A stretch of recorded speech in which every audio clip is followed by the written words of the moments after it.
Cuma günü mutlaka dinle. Kim bu duayı dinler ve gönlünden geçen isteğini söylerse, o isteği asla geri çevrilmez.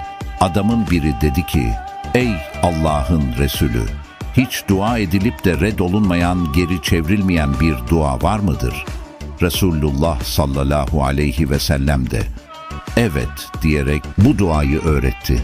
Duamıza geçmeden önce sizlerden ricamız, bu videoyu beğenmeniz, yorumlara amin yazmanız. Böylece bu hayra destek olmuş olursunuz ve hayra vesile olan yapan gibidir hadisi şerifine nail olursunuz. İşte hayatınızı değiştirecek o sırlı dua. Eselüke bismikel alel eazzil ecellil ekrem. Baysem TV sayfamızı takip etmeyi unutmayın.